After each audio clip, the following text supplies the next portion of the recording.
Group পর্বে এবারের বিশ্বকাপে প্রথমবার খেলতে আসা কেপ ভার্দের বিপক্ষে খেলতে নেমে স্পেন ড্র করেছিল। সেই ড্রয়ের পর সমালোচনার মুখে পড়েছিল স্পেন। সেই স্পেনই কিন্তু কোয়ার্টার ফাইনালে উঠেছে। বিশ্বকাপে যা দেখা যাচ্ছে তাদের ফর্ম প্রতিপক্ষ দলের জন্য অন্যতম ভয়ের কারণ। বিশ্বকাপে সবচেয়ে বেশি সময় ধরে গোল না খাওয়ার রেকর্ড রয়েছে স্পেনের। 2022 কাতার বিশ্বকাপে জাপানের বিপক্ষে সেই হারের পর এখনও অবধি 609 মিনিট তাদের জালে বল পাঠাতে পারেনি কোনো দল। লস অ্যাঞ্জেলসে বাংলাদেশ সময় রাত 1টায় বেলজিয়ামের মুখোমুখি হতে চলেছে স্পেন। এই ম্যাচ ঘিরে প্রশ্ন একটাই, বেলজিয়ানরা কি পারবে স্পেনের জালে বল জড়াতে? পরিসংখ্যান বলছে এবারের বিশ্বকাপে রক্ষণ সীমানায় স্পেনের মতো আর কোনো দল বল কাটতে পারেনি। স্পেনের বিপক্ষে প্রতিপক্ষ দলগুলো 19.3 সেকেন্ডের বেশি বল নিয়ন্ত্রণে রাখতে পারেনি, যেটা কিন্তু অন্য দলগুলোর পক্ষে সম্ভব হয়নি। একমাত্র স্পেনই এই কাজটি করেছে। ইতিহাসের পাতা উল্টালে দেখা যায় যে 2010 বিশ্বকাপ যেটি দক্ষিণ আফ্রিকায় অনুষ্ঠিত হয়েছিল, সেই বিশ্বকাপটা বাদ দিলে আর কোনো বিশ্বকাপেই কোয়ার্টার ফাইনালের বাধা পেরোতে পারেনি স্পেন।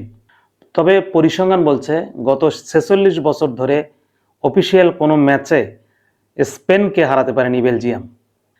স্পেন এবং বেলজিয়াম এ পর্যন্ত মুখোমুখি হয়েছে সর্বমোট 23 বার। এর মধ্যে 12 বার জিতেছে স্পেন এবং 5 বার জিতেছে বেলজিয়াম। তবে গ্রুপ পর্বে স্পেনের পারফরমেন্স দেখে অনেকেই আশাহত হয়েছিলেন। সময় যত গড়িয়েছে, বিশ্বকাপ যত এগিয়েছে, স্পেনের যে কৌশল, স্পেনের যে ট্যাকটিক্স, সেসব মিলে কিন্তু স্পেন দুর্দান্ত খেলেছে। বিশেষ করে লামিন ইয়ামাল থেকে শুরু করে রদ্রি, পেদ্রি, গাভিরা কিন্তু দুর্দান্ত ফুটবল উপহার দিয়ে কোয়ার্টার ফাইনাল অবধি এসেছে এবং শেষ 16তে তারা ক্রিস্টিয়ানো রোনালদোর পর্তুগালকে বিদায় করে দিয়েছে। সেখান থেকে বলা যায় নিশ্চিতভাবেই স্পেন আত্মবিশ্বাসের তুঙ্গে রয়েছে। সেই আত্মবিশ্বাস স্প্যানিশরা নিশ্চয়ই বেলজিয়াম ম্যাচেও টেনে আনার চেষ্টা করবেন। তবে বেলজিয়ামও কিন্তু দুর্দান্ত ফর্মে রয়েছে। তারা স্বাগতিক যুক্তরাষ্ট্রকে শেষ 16তে বড় ব্যবধানে হারিয়ে কোয়ার্টার ফাইনালে উঠেছে এবং রোমেলো লুকাকু থেকে শুরু করে কেভিন ডে ব্রুইনে তারা কিন্তু দুর্দান্ত ফর্মে রয়েছে। সুতরাং স্পেন বেলজিয়াম ম্যাচটি দুর্দান্ত হতে চলেছে, সেটি বলাই যায়।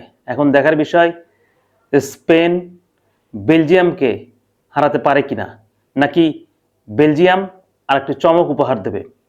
সে পর্যন্ত আমাদেরকে আর কিছুটা সময় অপেক্ষা তো করতেই হয়। আপনার কি মনে হয় ম্যাচটি কে জিততে পারে, স্পেন না বেলজিয়াম? কমেন্ট করে জানিয়ে দিন। ধন্যবাদ।